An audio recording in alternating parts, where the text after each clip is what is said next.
Commander Zack Thule stood on the observation deck of his warship, watching the blue-green planet rotate slowly beneath him.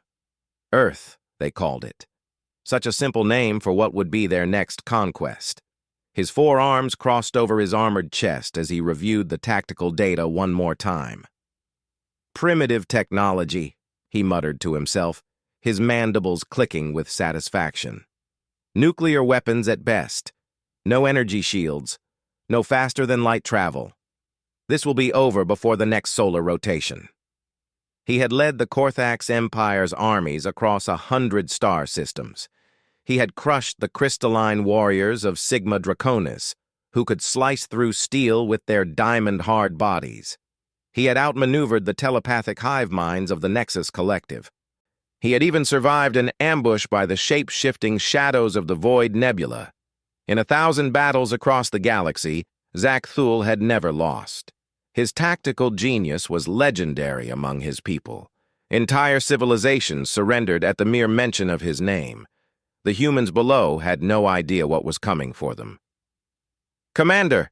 His lieutenant approached, her violet skin shimmering under the ship's lights. "The fleet is in position. All weapons are charged. The humans have detected us, but their response is unusual." Zack Thule turned his primary eyes toward her while keeping his secondary pair focused on Earth. "Unusual how?" "They're broadcasting messages, sir, hundreds of them, in every language they possess. Some are offers of peace, some are threats, some are—" She paused, confusion evident in her voice. "Some appear to be jokes." "Jokes?" Zack Thule's mandibles spread in what his species considered laughter.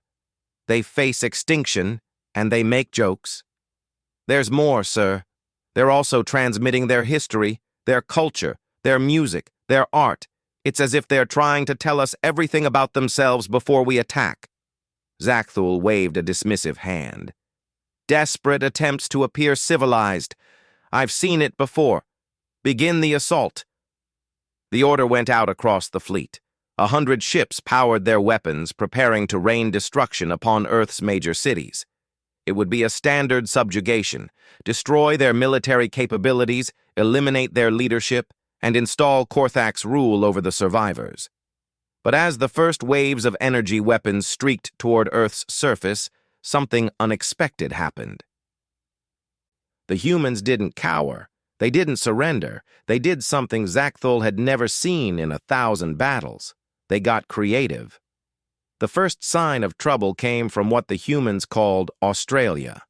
A massive electromagnetic pulse erupted from the continent, not from any military installation, but from what appeared to be a modified radio telescope array. The pulse was crude by Korthax standards, but it was perfectly tuned to interfere with their targeting systems. "Sir, we've lost precision targeting over the southern hemisphere," the weapons officer reported. "Should I switch to manual?" Before Zack Thule could respond, alarms blared across the bridge. Ships throughout the fleet reported the same phenomenon. Earth's atmosphere was suddenly filled with metallic chaff. Not advanced military countermeasures, but simple strips of aluminum. Millions upon millions of them, launched by weather balloons, hobby rockets, and even fireworks. "They're using primitive reflective material to confuse our sensors," the science officer said, astonishment in her voice. "It shouldn't work, but there's so much of it." Zack Thule felt the first stirring of unease. In 1,000 battles, he had faced enemies with superior technology, psychic powers, and biological advantages, but never had he faced an enemy that fought with such improvisation. "Continue the attack," he ordered. "Target their population centers manually." The fleet adjusted, preparing to fire again. That's when the music started. Every communication channel, every frequency the Korthax used was suddenly flooded with sound. Not jamming static or white noise, but music. Human music. Beethoven's Fifth Symphony played on one channel. Ancient war drums pounded on another. Pop songs, opera, heavy metal, folk tunes, a cacophony of human expression that overwhelmed their communication systems. "Cut through it!" Thul roared. "Find a clear channel!" "I'm trying, sir," the communications officer replied, her fingers dancing over her console. "But they're broadcasting from everywhere. Radio stations, cell phones, amateur transmitters. Every human with access to any broadcasting device is participating." Through the chaos of music, a single human voice broke through, speaking in accented Korthax. The universal translator identified the speaker as someone called the Secretary General of the United Nations. "Attention, Korthax fleet," the voice said calmly. "I am Secretary General Chen. We know why you're here. We know we cannot match your technology, but before you destroy us, we have one question. Have you ever seen what happens when 7 billion sentient beings decide they have nothing left to lose?" Thul's unease grew stronger. In 1,000 battles, surrender or defiance were the only responses he'd encountered. This was neither. This was something else, entirely. "Sir," the tactical officer called out, "I'm detecting launches from the surface. Thousands of them." "Nuclear weapons?"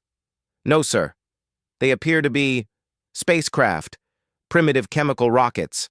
They're not weapons. They're crude vehicles." On the main screen, the image shifted to show the swarm of rockets rising from Earth's surface. Not military vessels, but everything humanity could throw into space. Modified passenger planes, experimental spacecraft, even what looked like carnival rides strapped to rocket boosters, each one packed with human volunteers. "What are they doing?" Thul demanded. "Those craft can't possibly harm us." The answer came as the first wave of human vessels reached the fleet. They didn't attack. They didn't ram. They did something far more disturbing. They started building. Using construction equipment, welding torches, and their own hands in spacesuits, the humans began connecting their ramshackle fleet together. Within minutes, they had created a bizarre, chaotic structure of interconnected vessels directly in the path of the Korthax fleet. "They're building a barrier," the science officer reported, incredulous. "Not to stop us. Our weapons will punch right through it. They're building it to make a statement." More rockets launched from Earth. More humans joined the growing structure. Engineers and artists, soldiers and civilians, the elderly and the young, all working together in the vacuum of space, knowing they would die, but building anyway. Thul watched in growing bewilderment. In 1,000 battles, he had seen heroism and cowardice, brilliant strategy and foolish bravery. But this made no sense. Why build something that couldn't possibly stop them? Why waste lives on a gesture? "Sir, incoming transmission from the human structure," the communications officer announced. "It's being broadcast on all frequencies." The main screen flickered to life, showing a human in a spacesuit floating in front of the chaotic construction. Behind her, thousands of other humans continued their work, some singing, some crying, all building. "I'm Dr. Sarah Chen," the human said, her voice steady despite the tears floating in her helmet. "Particle physicist, mother of 2, and apparently now a space construction worker." She managed a laugh. "We know you can destroy this barrier. We know you can destroy us, but we wanted you to see something first." She gestured to the structure growing behind her. "This is what humans do. When faced with the impossible, we don't just fight. We create. We build. We leave something behind that says, 'We were here.' Every person up here volunteered, knowing they would die. Not because they thought they could win, but because they wanted you to remember us. To know that humanity faced its end, not with surrender, not even with rage, but with—" She paused, searching for the word. "With stubborn, beautiful defiance." The structure continued to grow. More rockets arrived. The humans had painted messages on their vessels in 100 languages, love letters to Earth, jokes, poems, children's drawings, mathematical equations, musical scores. "Commander," the weapons officer said quietly, "awaiting your orders." Thul stood silent, watching the humans work. In 1,000 battles he had never hesitated. Victory was always clear. the path forward obvious. But now... "Sir?" the weapons officer prompted. "Should I fire?" Below, Earth continued to broadcast. Music and messages, history and hope, defiance and dreams. Above, the human structure grew larger, a monument to absurdity and courage built in the face of certain death. And Commander Zack Thule, victor of 1,000 battles, found himself facing something he had never encountered before. An enemy that responded to overwhelming force, not with force in return, but with something else entirely. Something that made no tactical sense. Something that served no strategic purpose. Something utterly incomprehensibly human. For the first time in his long career, Zack Thule didn't know what to do. The humans continued to build. The music continued to play. And the Korthax fleet hung motionless in space, waiting for orders that didn't come, while their commander tried to understand what he was witnessing. Sarah Chen's voice came through the speakers again. "We've been broadcasting our history to you. Did you listen? Did you hear about Thermopylae? About Stalingrad? About every time humans faced impossible odds and chose to stand anyway? Not because we could win, but because standing was the right thing to do?" She turned, looking directly at the Korthax fleet. "You came here expecting to fight our weapons, but you're not fighting our weapons. You're fighting our spirit. And Commander Zack Thule, with all due respect to your 1,000 victories, you have no idea what that means." The structure was massive now, a chaotic lattice of human spacecraft spread across space. It couldn't stop a single energy beam, but that had never been the point. It was a message, written in metal and courage across the dark of space. Humanity was here. Zack Thule's lieutenant approached again. "Commander, the fleet is requesting confirmation of attack orders. What should I tell them?" For the first time in 1,000 battles, Commander Zack Thule hesitated. And in that hesitation, something fundamental shifted. The humans hadn't beaten him with weapons or strategy. They had done something far more dangerous. They had made him think. "Tell them," Zack Thule began, then stopped. On the screen, more humans arrived at their impossible structure. Some carried welding tools. Some carried musical instruments. One group had somehow brought a banner that read, "Welcome to Earth. Pardon our mess." "Tell them to hold position," Zack Thule said finally. "I need to consider the situation." "Sir?" The lieutenant's surprise was evident. Zack Thule never hesitated. Zack Thule never reconsidered. "You heard me?" he said, his 4 eyes fixed on the human construction. "Hold position and open a channel to the humans. I want to speak with this Dr. Sarah Chen." "Yes, sir. What do you want to say to her?" Zack Thule was quiet for a long moment. In 1,000 battles, he had always known exactly what to say. Demands for surrender, terms of conquest, the price of defiance. But now, facing an enemy that built art in the face of death, that sang songs while staring down annihilation, that turned their own extinction into an act of creation. "I want to ask her a question," he said finally. "What question, sir?" Zack Thule's mandibles clicked in what might have been confusion, or perhaps the first stirring of respect. "I want to ask her why. Why build something that cannot save you? Why sing when you should scream? Why face death with whatever this is?"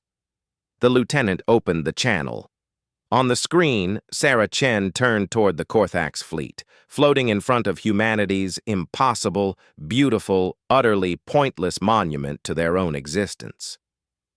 "Dr. Chen," Zack Thule said, "this is Commander Zack Thule of the Korthax Empire. I have a question for you." Sarah smiled, the expression visible even through her helmet. "I'm listening, Commander. Though I should mention we're going to keep building while we talk. It's kind of what we do." Behind her, the humans continued their work. Someone had started painting a mural on one of the larger vessels. Another group was welding what appeared to be a giant sculpture made of scrap metal. In the face of extinction, humanity had turned space itself into an art gallery. "Why?" Zakthul asked simply. "You know you cannot win. You know this structure cannot save you. Why do you build it?" Sarah was quiet for a moment, watching her fellow humans work. When she spoke, her voice carried the weight of 7 billion souls. "Because, Commander, that's what makes us human. We create beauty in the darkest places. We sing songs in the face of death. We build impossible things not because they'll save us, but because the building itself is an act of hope." She gestured to the structure around her. "Every person up here knows they're going to die. But they also know that maybe, just maybe, whoever finds the wreckage of our civilization will see this and understand who we were. Not just our weapons or our technology, but our dreams, our stubborn refusal to go quietly into the dark."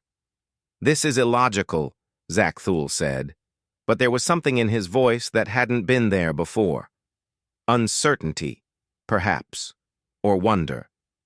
"Of course it's illogical," Sarah laughed. "Humans are illogical. We fall in love during wars. We make art during famines. We tell jokes at funerals. We are a species that looks at the impossible and says, 'Yes, but what if we tried anyway?'" More ships arrived from Earth. The structure grew. The songs continued. And Commander Zakthul, destroyer of worlds, found himself caught by a truth he had never considered in 1,000 battles. Sometimes the measure of a species wasn't in how they fought, but in how they faced the end. And humanity, impossible, illogical, utterly confusing humanity, faced their end by turning it into one last grand act of creation. "Commander," his weapons officer said softly, "your orders?" Zakthul watched the humans build. He listened to their songs. He saw their children's drawings painted on the hulls of doomed spacecraft. And for the first time in his career, he understood that he had encountered something beyond his experience. Not a military force that could defeat him, but something far more dangerous, a species that could make him question everything he thought he knew about conquest and victory. "Sir," the weapons officer prompted again. "I'm thinking," Zakthul said, surprising himself with the words. "For the first time in 1,000 battles, I need to think." The humans continued to build, Earth continued to sing, and the Korthax fleet waited, caught between confusion and something that might have been the beginning of understanding, while their commander grappled with a question he had never asked before.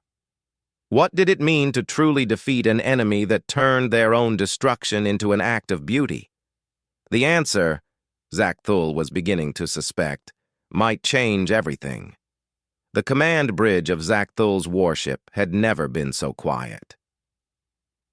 His crew watched their commander with growing concern as he stood motionless, all 4 eyes fixed on the human construction that continued to grow before them.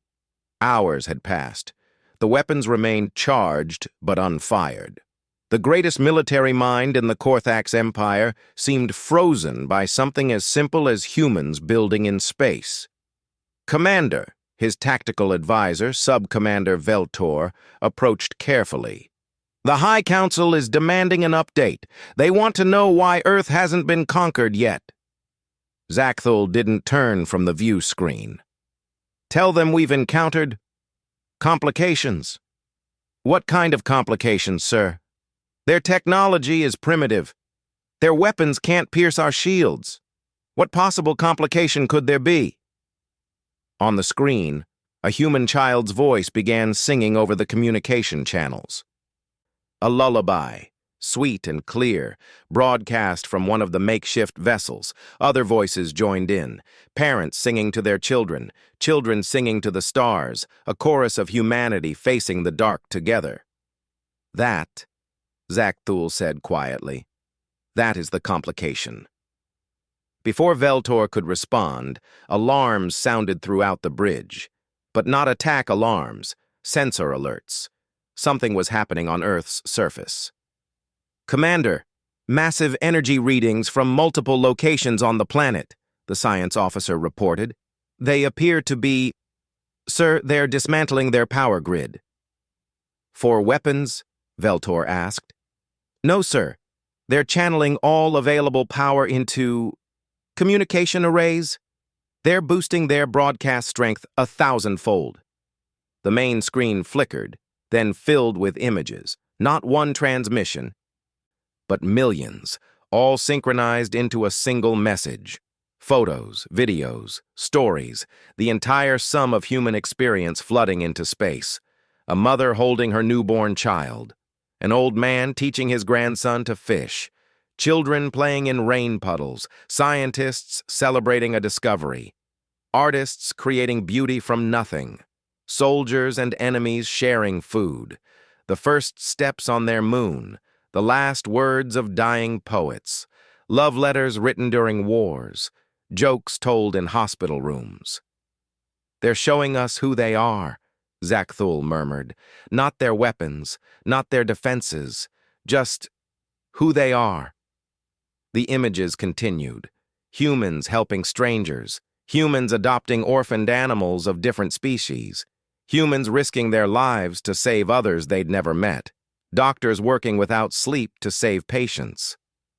Teachers spending their own money to help students. Neighbors sharing food during hard times. This is psychological warfare, Veltor insisted. They're trying to manipulate us. No, Zakthul said slowly. Look closer. Look at their faces. The crew looked. In image after image, they saw something that transcended species. Genuine emotion, love, fear, hope, joy, sorrow, determination, raw, unfiltered, honest. These weren't propaganda images. These were family photos, personal videos, private moments shared with the galaxy in humanity's final hours. A new voice came through the communication system. Commander Zakthul, this is Marcus Thompson. I was a history teacher. Now I'm apparently Earth's backup negotiator. The man laughed nervously. I'm broadcasting from my daughter's treehouse because she insisted it was the safest place. She's 8. She wants me to ask you if you have children. Veltor moved to cut the transmission, but Zakthul stopped him with a gesture. I know this isn't how first contact is supposed to go, Marcus continued. There should be ambassadors and protocols and probably fewer treehouses. But we figured if these are our last hours, we might as well be ourselves. So I'm going to tell you about us. The real us, not the version in our official histories, but the messy, complicated, beautiful truth of what it means to be human. The images on the screen shifted to historical scenes. Cave paintings, the first written words, the invention of music. Humans had been creating since the dawn of their existence. We're not a logical species, Marcus said. We do things that make no sense. We fall in love with people who are bad for us. We adopt pets that destroy our furniture. We eat food we know is unhealthy because it reminds us of our grandmothers. We name our vehicles and talk to them like they're alive. We cry at movies even though we know they're not real. We get attached to fictional characters in books. We mourn when celebrities we've never met pass away. More images flowed. Humans with their pets, not just the expected cats and dogs, but rescued wolves, orphaned bears, injured birds, even an octopus in someone's living room aquarium. Each image showed the same thing, humans forming emotional bonds with creatures that logic said they shouldn't care about.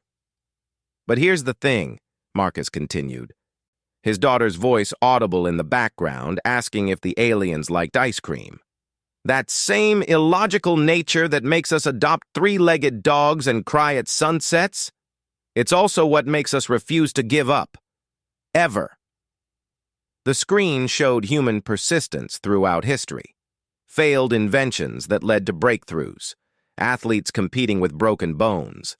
Scientists working their entire lives on problems they'd never solve, just to add one small piece to human knowledge. Artists painting in concentration camps. Musicians playing violins as their ship sank. Sir, the communications officer interrupted. We're receiving a priority message from the High Council. They're ordering immediate destruction of Earth. Zackthul read the message, then deleted it. His entire bridge crew stared in shock. No one disobeyed the High Council. No one. Commander? Veltor's voice was barely a whisper. I want to see how this plays out, Zackthul said. In 1,000 battles, I've never seen anything like this. I will not destroy something I don't understand. On Earth, Marcus Thompson continued from his daughter's treehouse. You want to know the craziest thing about humans? We pack bond with anything, anything. There are humans who feel genuine affection for their household cleaning robots. We name our cars and feel guilty when we sell them. We've been known to apologize to tables when we bump into them. And right now, Commander Zackthul, there are humans on this planet who are already trying to figure out if you'd like coffee or tea if we somehow survive this. As if to prove his point, the images showed humans with their cherished objects. A man talking to his old truck. A woman knitting tiny sweaters for her succulents. A child having a funeral for a broken toy. Soldiers naming their weapons and refusing to use replacements. Astronauts bringing personal items into space just to feel less alone. We know we can't defeat you militarily, Marcus said. But here's what you need to understand. Humans don't just fight with weapons. We fight with hope. We fight with creativity. We fight with sheer, stubborn refusal to accept impossibility. And sometimes, Commander, we fight by making friends with our enemies. The structure in space had grown enormous now. The humans had somehow managed to create artificial gravity in sections of it, allowing them to walk on surfaces rather than float. They'd set up what appeared to be a cafe in one section. A group of humans were sitting at makeshift tables, drinking coffee and playing cards while the Korthax fleet loomed overhead. Are they insane? Veltor asked, watching humans casually play poker in the shadow of annihilation. Sir, the sensor officer called out. New development, the humans they're sending up pizza. What? Pizza, sir. It's a human food. They've launched several rockets carrying nothing but prepared food. The trajectory suggests they're trying to deliver it to us? Sure enough, small craft were approaching the Korthax fleet, broadcasting friendly messages and carrying what scans confirmed was indeed food. Pizza, coffee, various Earth delicacies, and a note that read, We figured you might be hungry after traveling so far. If these don't match your dietary requirements, please let us know and we'll try again. Earth's Restaurant Association. Zackthul's mandibles clicked in what his crew had never heard before, genuine laughter. They're trying to feed us. We came to destroy them and they're trying to feed us. It could be poisoned, Veltor warned. Of course it's not poisoned, Zackthul said. Look at them. They're not trying to trick us. They're being hospitable. The images from Earth shifted again. Now they showed humans throughout history welcoming strangers, sharing food with enemies during ceasefires, adopting orphaned children from wars, doctors treating wounded soldiers from both sides of conflicts, the human instinct to nurture and care, even for those who meant them harm. Marcus's voice returned. My daughter wants me to tell you something, Commander. She says that in her favorite book, the scary monster turns out to be lonely and just needs a friend. She wants to know if you're lonely out there in space. In the background, the little girl's voice piped up clearly. Daddy, ask him if aliens have teddy bears. Sophia thinks you might need a teddy bear, Marcus said, and the love in his voice for his daughter was unmistakable. She's prepared to share hers. It's named Mr. Fluffington, and she says it's very good at making people feel better. On the bridge, hardened Korthax warriors shifted uncomfortably. Several looked away from the screen. One made a sound that might have been emotion. Commander, the science officer said softly, the human child's offer appears to be genuine. Scans indicate she is actually preparing to launch her teddy bear into space. Before anyone could respond, a tiny rocket launched from somewhere in North America. It carried no weapons, no tricks, no technology, just a well-loved stuffed animal with a note tied to its paw that read, "For the lonely aliens, love, Sophia, age 8. The entire bridge watched in silence as the small rocket made its way toward their fleet. It would burn up against their shields, of course. The teddy bear would never make it inside. But the gesture. "In 1,000 battles," Zak Thul said quietly, "I have seen courage. I have seen sacrifice. I have seen brilliance and brutality. But I have never seen anything like this. A child, facing the end of her world, worried that her destroyers might be lonely.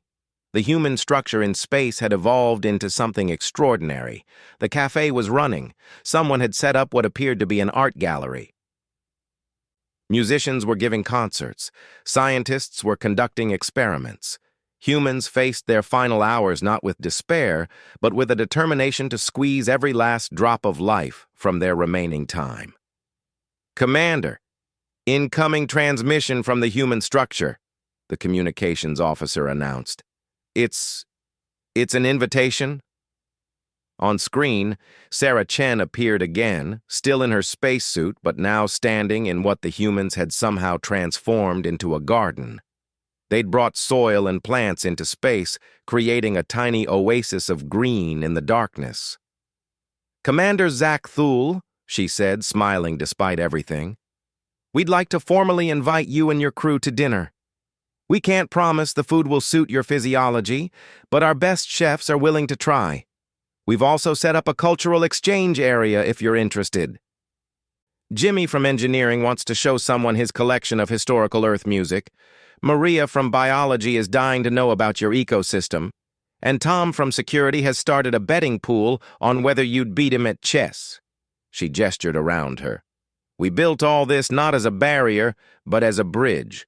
A place where, even if just for a moment, two species might meet not as conqueror and conquered, but as people.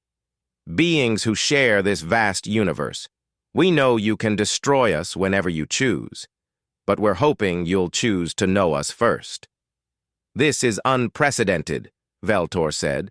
"No species has ever responded to invasion with dinner invitations." "No," Zak Thul agreed. "They haven't." More messages flooded in from Earth. Children sending drawings of what they imagined Korthax homes looked like.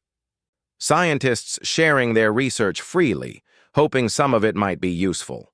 Musicians composing songs attempting to blend what they'd heard of Korthax language with human melodies. Even a group of grandmothers who'd started knitting what they hoped were Korthax-appropriate garments, based on the size of the ships. "Sir," the tactical officer said hesitantly, "what do we do? The High Council will send another fleet if we don't report success soon." Zak Thul was quiet for a long moment, watching the humans in their impossible structure. Watching them live and love and create in the face of certain doom. Watching a species that responded to overwhelming force not with surrender or rage, but with coffee, art, and teddy bears. "Open a channel," he said finally. "All frequencies." To Earth? To everyone. Earth, our fleet, the High Council, everyone. The channel opened. Zak Thul straightened, his forearms spreading in a formal gesture of address. "I am Commander Zak Thul of the Korthax Empire," he began. "I have conquered 100 worlds. I have won 1,000 battles. I have never known defeat." He paused, looking at the human construction, at the small rocket carrying a child's teddy bear, at the images of humanity in all its chaotic glory. "But I have also never known a species like humanity. You face annihilation with art. You meet conquest with compassion. You respond to threats with teddy bears." His mandibles clicked in what might have been amusement or wonder. "In 1,000 battles, you are the first to make me question not whether I can win, but whether I should." On Earth, billions held their breath. In space, the humans stopped their building to listen. Even the poker game paused. "I came here to add Earth to the Korthax Empire," Zak Thul continued, "to catalog another conquered species, another victory for our history." But I find myself wondering, what is the value of a victory that silences songs? What glory is there in destroying a species that faces death by building gardens in space? What have I learned in 1,000 battles, if I cannot recognize something unprecedented when I see it? He turned to his crew. What would we lose if we destroyed them? Not their weapons. Those are nothing to us. Not their technology. We surpassed it long ago. But their spirit, their creativity, their inexplicable ability to find hope in hopelessness and beauty in darkness, can we put a value on that? Can we afford to extinguish something we don't even understand? The bridge was silent. Even Veltor had no response. Commander Zakthul, Sarah Chen's voice came through the speakers. Are you saying what I think you're saying? Zakthul turned back to the screen. The human woman floated in her impossible garden, surrounded by the chaos and beauty of her species' last stand. Dr. Chen, he said formally, I need more time to understand your species, to comprehend how you can face destruction with dinner invitations and meet invaders with gifts. This is not surrender. The Korthax do not surrender. This is... He searched for words. This is reconnaissance. Extended reconnaissance. How extended? Sarah asked, and was that hope in her voice? As long as it takes, Zakthul replied. I will tell the High Council that Earth presents unique challenges requiring further study. In the meantime, he paused, something unprecedented on his lips. In the meantime, about that dinner invitation.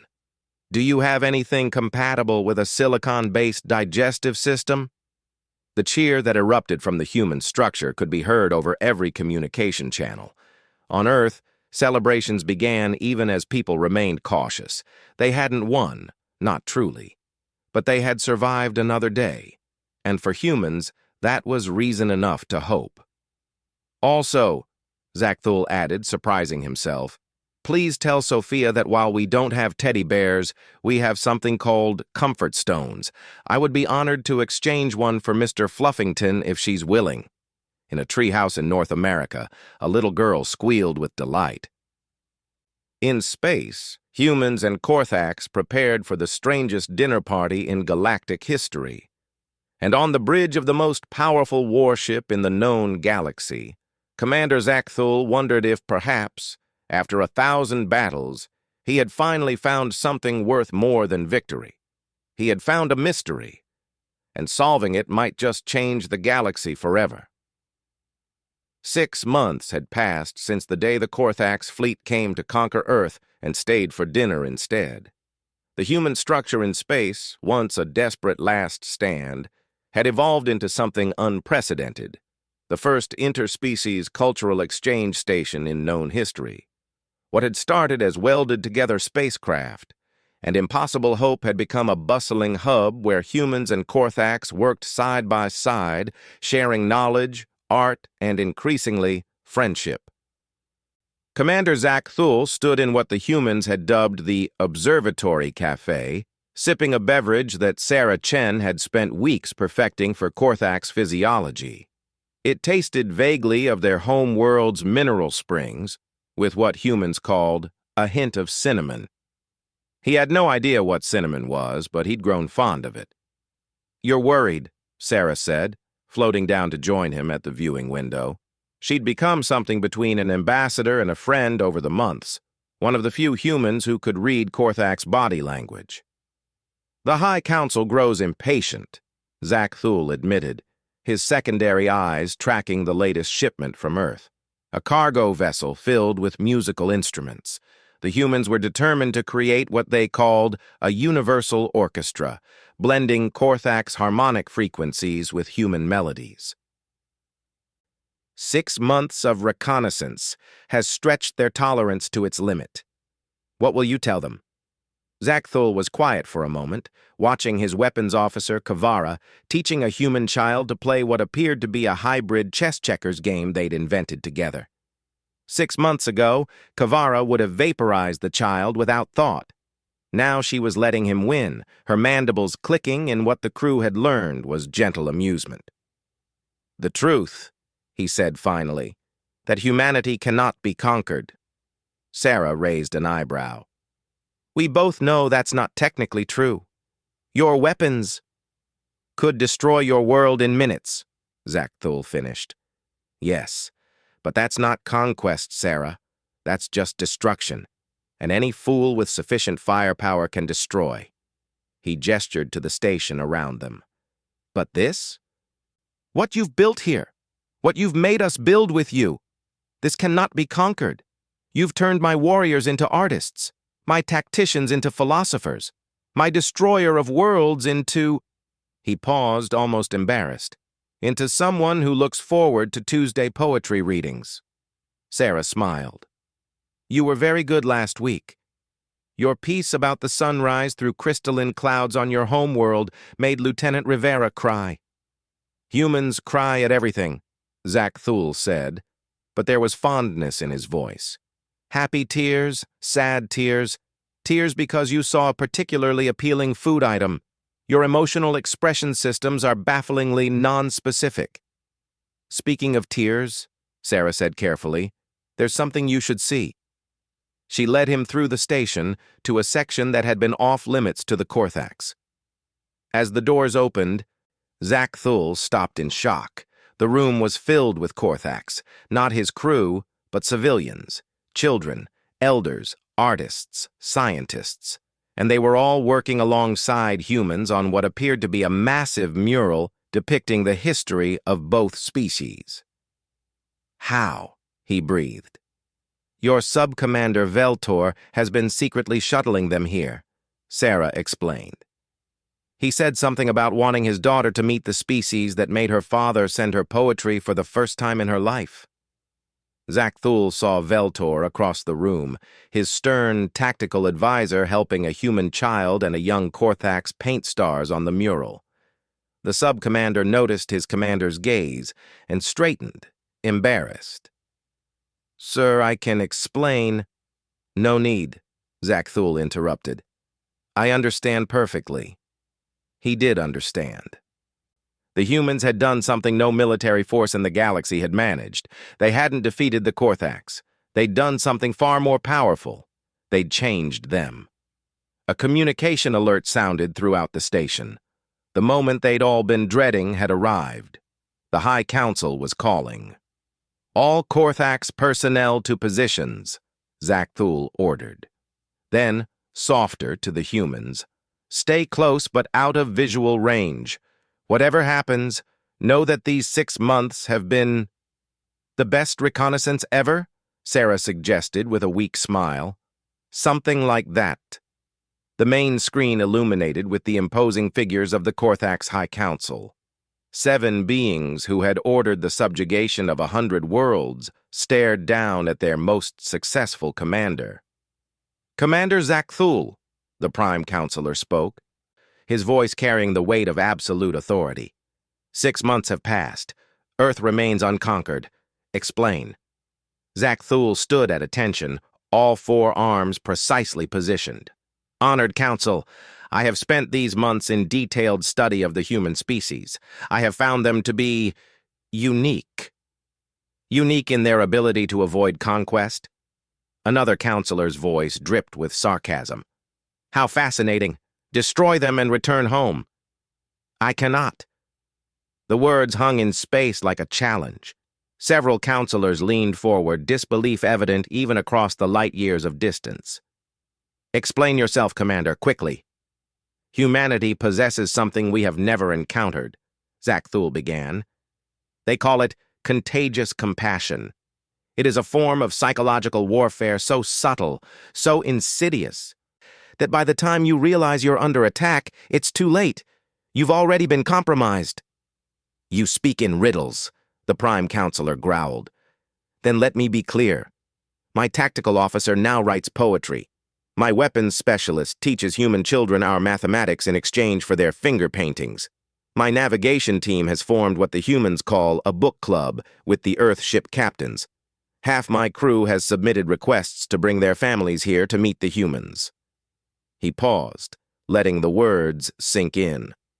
We are no longer conquerors here, Honored Council. We have become participants in something larger than conquest. You have been corrupted, one counselor spat. The humans have weakened you with their... With their what? Zackthul interrupted, committing an unthinkable breach of protocol. Their music? Their art? Their irritating insistence on seeing the best in everyone, including those who came to destroy them? Yes, perhaps they have. But consider this. If they can turn your finest military force into poetry enthusiasts in 6 months, what might they do to the Empire in 6 years? In 60, he brought up displays showing the transformation of his crew. Warriors learning to paint. Technicians collaborating on inventions with human scientists. The sheer joy on Korthak's faces as they experienced movie night for the first time. They don't conquer with weapons, Zackthul continued. They conquer with wonder. They see a warrior species bent on their destruction and ask, "But do you have music on your world? Can we hear it?" They face annihilation and respond with, "Would you like to pet our dogs?" They're very friendly. They transform enemies into friends through sheer, relentless, inexplicable kindness. Then we will send another fleet, the Prime Counselor decided. One led by someone less susceptible to this corruption. You could, Zackthul agreed, and in 6 months you'll have another fleet writing poetry and asking for recipes. Send 100 fleets. In time you'll have 100 groups of Korthaks learning to laugh, to create, to see the universe as something more than territories to conquer. He took a deep breath, preparing for what came next. Or, we could try something different. Speak. The humans have a concept called alliance, not subjugation, not conquest, but partnership. They offer to share their creativity, their innovation, their unique perspective on existence. In return, they ask only for the right to remain themselves. Preposterous, a counselor scoffed. The Korthaks do not make alliances. We conquer. Yes, Zackthul said quietly. We conquer. We've conquered 100 worlds. Tell me, honored council, can you name the art of any of them? Can you hum their music? Do you know their stories, their dreams, their jokes? Silence. In 6 months, I have learned more about humanity than I learned about any species I conquered in 1,000 battles. Because conquered species stop creating. They survive, but they don't live. Humanity has shown us the difference. The little human girl's voice suddenly piped up from somewhere behind Zackthul. Sophia, now 8.5, had snuck into the command center. "Mr. Commander, sir," she called out, "is that the mean council that wants to hurt Earth? Tell them about movie night, and pizza, and how Lieutenant Kavara does the best human impressions." Before anyone could stop her, she had scrambled into view of the screen, clutching a new teddy bear. This one made from Korthak's fabric, a gift from the crew. "Hi, mean council," she waved cheerfully. "I'm Sophia.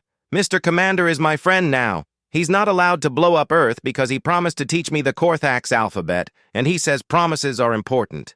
The High Council stared. 7 of the most powerful beings in the galaxy, faced down by a human child with a teddy bear, and absolutely no fear. "Also," Sophia continued, "my mom says if you're mean to Earth, she won't share her chocolate chip cookie recipe, and Lieutenant Kavara says those are the best thing in the universe, so you'd be missing out."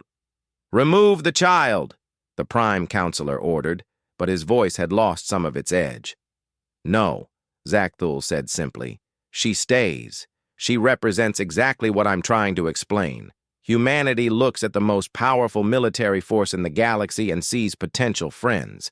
They face their destroyers and worry we might be lonely. They offer cookies to conquerors. How do you defeat that? How do you conquer a species that refuses to see you as an enemy?" More humans had filtered into the command center, standing with their Korthak's friends. The crew didn't move to remove them. Instead, they stood together, unified in a way that transcended species. "Show them the murals," Sarah suggested quietly. "Show them what we've built together." Thul brought up images of the collaborative art covering the station's walls. Korthax and human history intertwined, showing not conquest and resistance, but the potential for something greater. Music compositions that blended both species' concepts of harmony. Scientific breakthroughs achieved by combining different perspectives. Children of both species playing together, already forgetting they were supposed to be enemies. "This is what humanity offers," Thul said. "Not submission to the Empire, but transformation of it. They have a saying, 'Make friends, not enemies.' I thought it was weakness. I now understand it's the greatest strength in the universe." The High Council was quiet for a long moment. Then, impossibly, the Prime Counselor did something he had never done in his 1,000-year reign. He laughed. It started as a low rumble, then grew into full, genuine mirth. "Commander Thul, are you actually suggesting we abandon our conquest because the humans are too friendly to conquer?" "That's exactly what I'm suggesting. And if we refuse, if we send another fleet?" Sophia tugged on Thul's lower arm. "Tell him about the backup plan." "Backup plan?" Thul looked down at her in confusion. "Yeah, Mom said if the mean council tries to hurt Earth anyway, every human is going to spend all their time trying to make friends with Korthax forever and ever, until everyone gets so confused they forget why they were fighting in the first place." Despite himself, Thul's mandibles clicked in amusement. The child speaks truth. "Humanity's backup plan appears to be aggressive friendship. I've run tactical simulations. There's no defense against it." "You're asking us to abandon everything the Empire has stood for," another counselor said. "Conquest, order, control." "I'm asking you to evolve," Thul replied. "To consider that perhaps there's something more valuable than territory. The humans have a word. Legacy. What legacy do we leave? A map of conquered worlds, or—" he gestured to the mixed group around him. "Or this. Partnerships. Growth. A galaxy where species work together instead of merely surviving under our rule? And you truly believe humanity could change the entire Korthax Empire?" "Honored Council," Thul said with absolute certainty. "They already have. It started with one commander, one crew. But change, like the humans themselves, is contagious. You felt it yourself, Prime Counselor. You laughed. When did you last laugh?" Silence stretched across the light years. The fate of Earth, and perhaps the galaxy, hung in the balance. Then the Prime Counselor spoke again. "I will come to see this cultural exchange station. I will evaluate this alliance concept myself. If I am not convinced, Earth will be destroyed." "Understood," Thul said formally. Then he added, "I recommend arriving on a Tuesday. That's pizza night." The connection ended. The command center erupted in a mixture of relief and apprehension. They'd bought time, but the ultimate test was yet to come. "Do you think it will work?" Sarah asked. "Can we really change the mind of the Prime Counselor?" Thul looked around the room at the impossible sight of two species standing together. His gaze fell on Sophia, who was now teaching a young Korthax the human game of patty cake, both children giggling at the silliness of it. "6 months ago, I came here as a conqueror. Now I help with the Tuesday poetry readings, and I know the names of every human's pet. I've learned to appreciate something called dad jokes, despite them having no tactical value whatsoever. I've discovered that sometimes the best strategy is no strategy, just genuine connection." He turned to Sarah. "If humanity can change me, the victor of 1,000 battles, into someone who writes poetry about sunrises, yes, I think you can change anyone." 3 weeks later, the Prime Counselor's ship arrived. The most feared being in the Korthax Empire stepped onto the station, prepared to evaluate and likely condemn Earth's fate. He was immediately greeted by Sophia, who had been chosen as the official human ambassador because she started this whole friend thing, as she put it. She was wearing her best dress and carrying a plate of cookies. "Hi, Mr. Prime Mean Counsel," she announced cheerfully. "I'm Sophia. Want a cookie? They're chocolate chip. Mom made them special just for you. Also, do you want to see my drawings? I made one of you. You look grumpy in the videos, so I drew you smiling. Here!" She thrust a piece of paper at the most powerful being in the galaxy. It showed a childish but recognizable drawing of the Prime Counselor with a huge smile and surrounded by flowers, rainbows, and what appeared to be dancing teddy bears. The Prime Counselor stared at the drawing. He stared at the child. He stared at the cookies. "These are for me?" "Yep. Because even mean people probably like cookies, and Mom says sharing food is how you make friends. Do you want to be friends?" Mr. Commander was scary at first too, but now he's nice and tells the best stories. The entire station held its breath. The Prime Counselor, destroyer of worlds, terror of the galaxy, slowly reached out and took a cookie. "I have never had a cookie before," he said quietly. "Really?" Sophia's eyes widened in horror. "That's so sad. Here, take the whole plate and sit down. You have to eat them with milk. It's the law. Not really the law, but it should be. Kavara, get the special milk." And so the most feared being in the galaxy found himself sitting on the floor of a human Korthax station, eating cookies with an 8-year-old girl who was explaining the crucial importance of dunking them in milk. But not too long, or they get mushy, and that's gross. Zakthul watched from across the room as the Prime Counselor, supreme leader of the Korthax Empire, let a human child put a flower crown on his head while explaining her favorite Earth animals. He saw the exact moment the transformation began.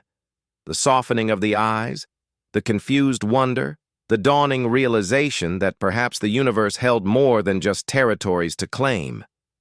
"It's happening again," Sarah said softly beside him. "The human condition is spreading." "What is the human condition, really?" Zakthul asked. "I've been trying to understand it for 6 months. Sarah thought for a moment, watching Sophia now teaching the Prime Counselor how to make friendship bracelets. "Hope," she said finally. "No matter how dark things get, no matter how impossible the odds, humans hope. And we share that hope with others. We can't help it. We see the universe and think it could be better, and then we try to make it better. One cookie, one song, one friendship bracelet at a time." "And if someone tries to stop you?" Sarah grinned. "Then we make friends with them until they forget why they wanted to stop us in the first place." 6 hours later, the Prime Counselor called another session with the High Council. He still wore the flower crown Sophia had made him. He'd forgotten it was there. "My decision regarding Earth," he announced formally, then paused. "Earth will not be conquered. It will be," he struggled with the unfamiliar word, "befriended. The Korthax Empire will establish formal alliance protocols with humanity. We will learn from them as they learn from us." "Prime Counselor," one of the others protested, "this is unprecedented. The Empire has always conquered," the Prime Counselor interrupted. "And what has it brought us? Silent worlds, obedient but uncreative subjects, a galaxy that fears us but offers us nothing new." He held up the friendship bracelet on his wrist. Colorful threads woven in a pattern Sophia had assured him meant best friends forever. "The humans offer us something else, growth, change, cookies." He said the last word with particular emphasis. "I have decided. Earth is under the protection of the Korthax Empire. Any who threaten humanity threatens us." And so it was that the greatest military force in the galaxy was defeated not by weapons or strategy, but by an 8-year-old girl with cookies and friendship bracelets.